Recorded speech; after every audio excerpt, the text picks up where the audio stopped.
Hello students, आज अपन पढ़ रहे हैं लुईस अवधारणा। इससे पहले अपन ने ओरेनियस की अवधारणा और ब्रोस्टेड-लोरी की अवधारणा पढ़ चुके थे। ब्रोस्टेड-लोरी के अनुसार अम्ल वे होते हैं जो प्रोटॉन देते हैं, तो क्षार वे होते हैं जो प्रोटॉन लेते हैं, अर्थात प्रोटॉन ग्राही होते हैं। तो लुईस ने अपनी अवधारणा दी है प्रोटॉन विहीन यौगिकों की प्रकृति को समझाने के लिए। सन 1934 ईस्वी में लुईस अवधारणा का प्रतिपादन हुआ है। किनके लिए हुआ है? प्रोटॉन विहीन यौगिकों की प्रकृति को समझाने के लिए। लुईस अवधारणा के अनुसार अम्ल वे होते हैं जो इलेक्ट्रॉन युग्म ग्रहण करते हैं। इलेक्ट्रॉन युग्म ग्रहण करने की बात कर रहा है यहाँ पर। तो क्षार वे होते हैं जो इलेक्ट्रॉन युग्म का त्याग करते हैं, अर्थात इलेक्ट्रॉन युग्म ग्रहण करने वाले यौगिक लुईस अम्ल कहलाते हैं और इलेक्ट्रॉन युग्म देने वाले यौगिक लुईस क्षार कहलाते हैं। इलेक्ट्रॉन युग्म ग्राही, इलेक्ट्रॉन युग्म लेने वाले, ग्रहण करने वाले लुईस अम्ल और देने वाले लुईस क्षार कहलाते हैं। लुईस अम्ल वे होते हैं जिनका भाइतम कक्षक पूर्ण नहीं होता तथा धनायन जिनका भाइतम कक्षक पूर्ण नहीं होगा वो इलेक्ट्रॉन लेने की इच्छा रखेंगे और जो धनायन होंगे वो इलेक्ट्रॉन लेते हैं। जैसे Bf3 है, Mg+2 है, Ca+2 है, AlCl3 है आदि। अब Bf3 कैसे हैं और Mg+2 ही क्यों, वो अपन आगे देखते हैं। Bf3 की अपन बात करते हैं, देखिएगा Bf3। अब B यहाँ बोरोन है, F यहाँ फ्लोरीन है। तो B बोरोन का परमाणु क्रमांक होता है 5। पहले कोष में तो 2 इलेक्ट्रॉन और दूसरे कोष में 3 इलेक्ट्रॉन आएंगे, ठीक है। इसी प्रकार से बात करें अपन F की, फ्लोरीन की बात करें तो फ्लोरीन के पहले परमाणु क्रमांक हो जाएगा इसका 9। पहले कोष में 2 इलेक्ट्रॉन और दूसरे कोष में 7 इलेक्ट्रॉन। दोनों का ही अष्टक पूर्ण नहीं है। अष्टक का मतलब होता है भाइतम कोष में 8 इलेक्ट्रॉन होना।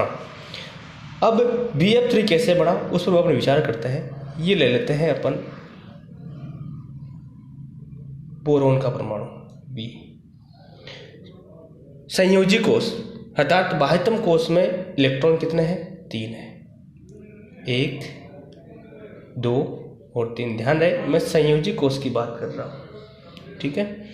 फिर मैं बात करता हूँ फ्लोरीन को। मैं यहाँ फ्लोरीन को शो करना चाह रहा हूँ, देखिएगा यह है फ्लोरीन।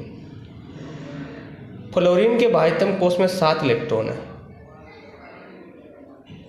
फ्लोरीन के बाह्यतम कोष में ये 7 इलेक्ट्रॉन है, ये 7 हो गए।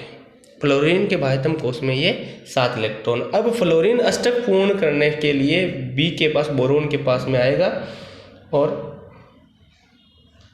एक फ्लोरीन यहाँ आया।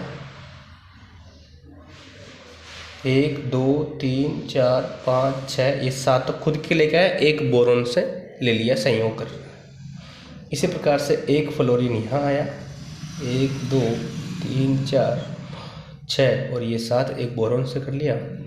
और एक यहाँ आया फ्लोरीन 1, 2, 3, 4, 5, 6 और एक यहाँ ले लिया, ठीक है। ये संयोग करने के बाद भी देखिएगा फ्लोरीन संतुष्ट हो गया क्योंकि फ्लोरीन का तो अष्टक पूर्ण हो गया। क्या बोरोन के बाह्यतम कोष में 8 इलेक्ट्रॉन हो गए?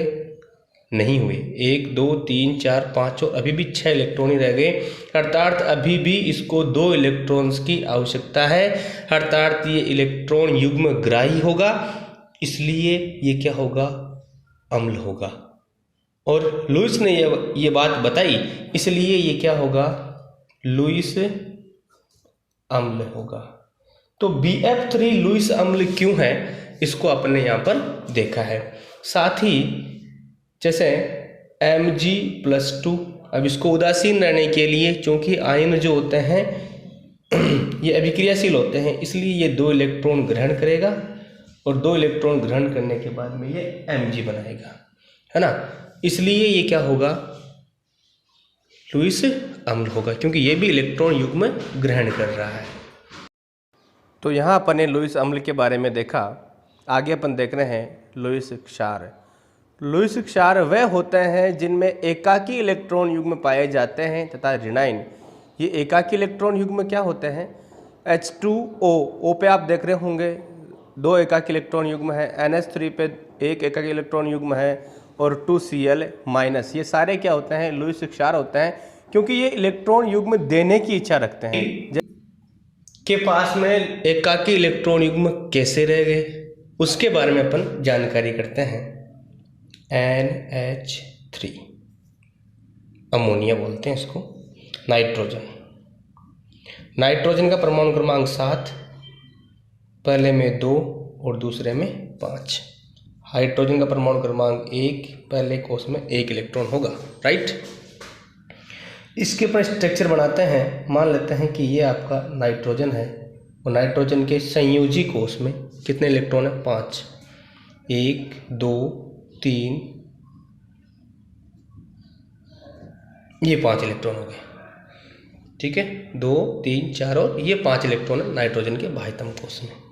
अब हाइड्रोजन को अपना बाह्यतम कोष या अष्टक पूर्ण करने के लिए, क्योंकि उसका 1 इलेक्ट्रॉन है और पहला कोष है, तो अपना बाह्यतम कोष पूरा करने के लिए 1 इलेक्ट्रॉन चाहिए। और इसको अपना बाह्यतम कोष पूरा करने के लिए 5 तो इसके पास में है, 3 इलेक्ट्रॉन चाहिए। तो 3 हाइड्रोजन परमाणु यहाँ आएंगे और इससे संयोग करेंगे।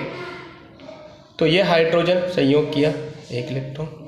यहाँ हाइड्रोजन आया, एक संयोग किया, 1 इलेक्ट्रॉन दे दिया। यहाँ हाइड्रोजन आया, 1 इलेक्ट्रॉन दे दिया।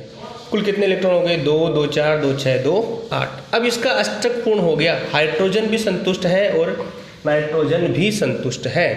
लेकिन इसका अष्टक पूर्ण हो गया, इसने संयोग भी किया और संयोग करने के बाद भी 2 इलेक्ट्रॉन शेष रह गए, तो ये इलेक्ट्रॉन कहलाते हैं एकाकी इलेक्ट्रॉन युग्म। इस प्रकार से संयोग हुआ, इसके बाद भी इसके पास में 2 इलेक्ट्रॉन शेष रह गए, तो ये कहलाते हैं एकाकी इलेक्ट्रॉन युग्म।